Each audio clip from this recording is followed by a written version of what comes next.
We'll go ahead with questions. How do you feel about the way your team competed tonight? I was proud that we competed.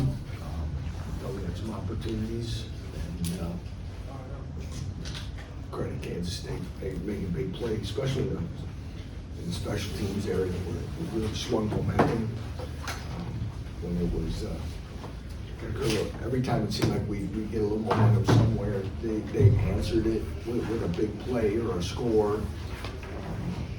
They flipped the field position, those type of things. But overall, I thought it was one of our better all-around performances in the last few weeks. I thought we tackled better for the most part. But again, they made a lot more plays than we did. What has Lonnie Phelps meant to this team throughout the duration of this season? I think Lonnie, he makes plays tonight. I know he started the year fast and made some plays. I think it was good to see him again create something in the pass rush. When we lost Kyrie Johnson graduation, I thought it's been a real nice addition. Both he and Craig Young, I thought both had good games tonight. And as I told the team, I'm proud of them. But we got a gap yet. We got to continue to close, and that's why Kansas State's going to go play for a conference championship. But I like the progress of this team, and I believe in them. We're going to get ready and close this thing out with a win. What progress did you see from last week to this week in how Jalen managed the game? I can tell he's a lot more confident all week. I thought he prepared very well. I thought he was more aggressive and more confident in where he was going with the ball and making decisions. And you saw him run the ball tonight. And, so all those things was a huge positive. You mentioned the big plays for K-State. What do you feel like contributed to maybe the mistakes on your end of things? Well, I don't know. I don't ask right away while they're trying to solve it. Where everyone is. Obviously, Vaughn made some big plays again. The fly sweep plays were huge for them. I think it's a matter of consistency and making plays at the first and second level before they get to the third level, and they're all dangerous in space, and we've got to continue to improve in that area. For OJ on the punt returns, what is he coached to do on those plays when it's inside the 10? Well, that's a misnomer these days that you let them all go over your head. So that's he's going back to get it. He slipped and fell. And obviously his confidence was shaken and it's wet out there and stuff. So then, we had him back at 47 yards. The guy hit a 62-yard punt. It's hard to get upset at the guy. Okay, so I don't know. And that's like I said, we got beat in every area of special teams. Okay, we punt for 38 yards. They punt for 62.7. Okay, if we look at return yards all along, so a lot of hidden yards there for them. That's a credit to them. I've still have confidence in OJ, and we'll continue to work with him. How tough has Devin Neal been for you guys since the bye week, just in general? How what? Tough. Extremely. He's he's barely practicing and puts himself together and goes out there and battles again. And no excuses. We got what we got right now. Samuel Morrison misses 3 days of practice sick. Kai Thomas isn't available. And then we moved Torrey Lachlan back to running back. Devin's holding together. So it's what it is at this stage of the game. And Devin gave us his best. And but a lot of guys are out there battling. A lot of teams are in that shape. So like I said, those are the reasons I'm proud of these guys, because I know what they're going through. Is Torrey like a Swiss Army knife? Yeah, he's been that way for us. He's one of our best special teams player. Line him up in different areas.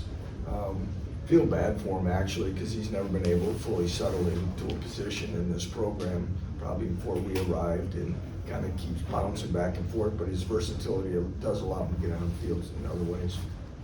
for you guys, 6-6 at the end of year 2. Just as a program, where do you feel like you guys are at? Well, yeah, I mean, obviously the second half's been disappointing, but you know, again, if you'd sat here at any other time, I think we'd be a 6-6 football team. You know, I'm proud of this group, part of the staff. I think we're still ahead of schedule. There's, you know, every time we go on the road, it's a good learning experience in a lot of different ways for our program and where we need to be and how we got to get there. And we'll continue to work on that on and off the field. But as far as this group goes and continues to learn and get better, you know, and we continue to work on our weaknesses.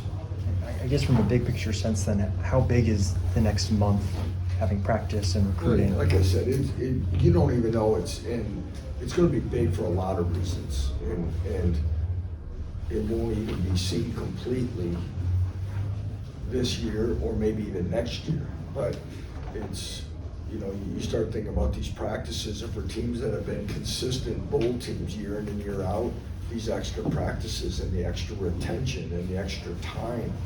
I mean, our rules don't even allow us, if you don't make a bowl game, that you can even put them back in the weight room. So everybody else is still lifting and practicing, and you can't even be with your guys. I don't, that's a crazy rule to me, but I don't make them. So we shut everyone, the teams that don't make bowls games have to shut it down, while everyone else gets to keep working with their guys and strength and everything else. Then everybody goes home for the semester. So we'll be with our guys. Then we go out in spring ball. The retention of information and understanding and those things continue to get better. So then you go into your summer, so on and so forth. The teams have been able to stack that year in and year out, have to do that. So that's what I'm looking forward to. Obviously there'll be practices without some of the seniors and guys that have taken a lot of reps. So we'll be able to work with some of the other guys. And like I say, that's where hopefully, you know, the other part of the roster, your younger players and scout team players and all those things continue to gain confidence. And hopefully as well, it continues to have morale. And you know, like I said, other places I've been, in any type of postseason, you start seeing it in years to come as well as immediately. And you mentioned the long term there. What have you enjoyed most about coaching this year's team over the last 13 weeks? Their attitude, their worry, their buy-in. You know, they understand. You know, and the thing is, they can see the difference at certain times. Now we have to grow and continue to be more consistent, and I mean that by not just on Saturdays, Monday through Thursday, other things like that. They're willing and wanting to be successful. We have to continue to find ways to be more consistent in getting there, and that's tough for young guys, and that's what makes you know, some programs as successful as they are, is when you can get that mentality. But we're getting there. All right. Thanks, Everybody else, nobody else got to ask them. Same people had asked them. So anybody else? How do you feel about the gap between you and K-State? Do you see that closing, and how important is that? I'm not going to judge right now if it's closing. I'll let some of you that have watched it over the years tell me if it's closing. I like the direction of our program. I think Chris does a hell of a job. He's got a fine staff, and he's got some very talented players. Again, the score doesn't show that a gap's been narrowed, so I really know I can't comment on it until we actually prove it. All right. Anybody else? Any others? I'll answer a couple more. I don't want to. You guys all good? Okay.